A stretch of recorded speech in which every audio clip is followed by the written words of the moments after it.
What is going on, everybody? This will be a lightning episode here, brought to you by Mr. Exquisite Nugget, aka me, Cedric. Just want to hop on, share some thoughts on the biggest impact players for this upcoming 2024-2025 season for the NBA, in regards to mainly the Denver Nuggets, from the Celtics to the Lakers to the everybody. This will be a bit of a more rapid fire episode because I'm going to go through these quick before DMVR goes live here.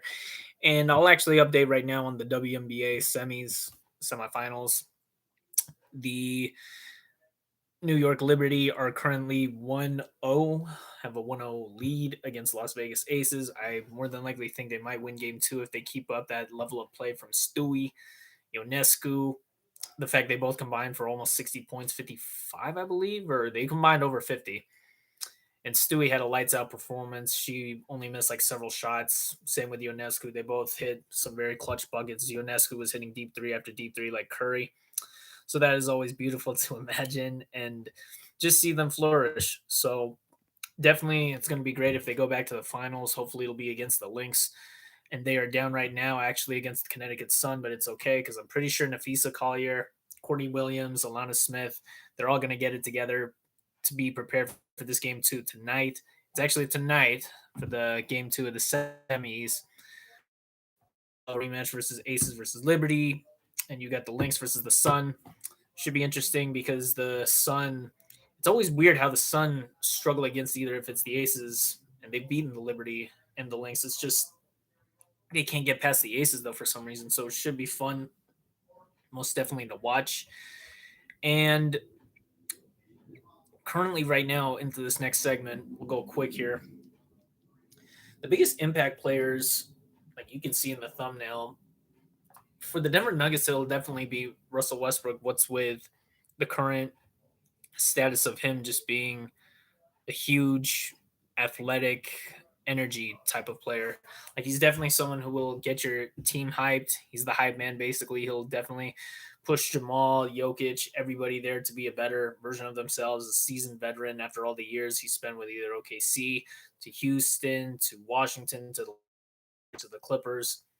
And now he's finally with the Denver Nuggets. So it'll definitely be a lot of wisdom to be shared around and some food for thought that everybody takes in, that he's one of the commanding, veteran bench players. So, or he could be a star. We never know how Malone will experiment with these rotations, or if, say, Jamal, God forbid, gets injured. So, we should definitely see how that turns out.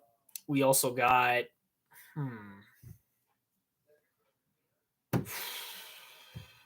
Boston Celtics still have Jason Tatum and Jaylen Brown, which makes it a very hard dynamic duo to beat, even though they also have from Al Horford still to Derek White.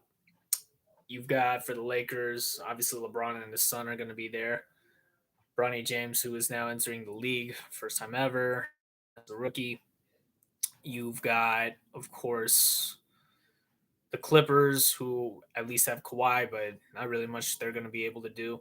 I think Philadelphia with Joel Embiid, Paul George, and that whole group, his supporting cast might be an interesting one. But the Knicks probably have a big question now to fill if Julius Randle and Dante DiVincenzo were gone to Minnesota. The question is if the Knicks can rally and get past the second round into the Eastern Conference Finals. And for the Miami Heat, they're still searching for their sort of group aside from Jimmy Butler. They don't really have too much going with him and Bam Adebayo, so it will definitely raise a lot of eyebrows considering what they do or where they go in a different direction.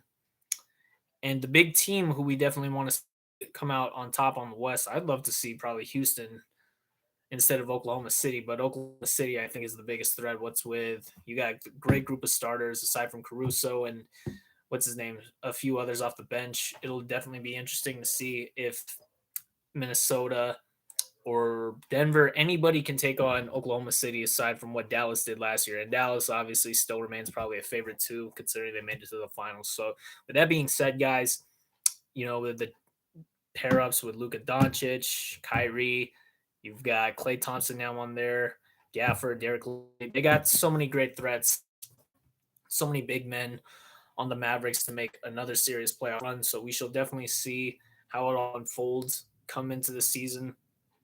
I'm a little critical about every team right now. What's with either team, has their vulnerabilities. But it's as they say, the Celtics may have won the chip, so there's that. There's still a lot of questions, like the Pacers, if they can even come back to those Eastern Conference Finals after getting swept like that. So we'll just have to wait and see.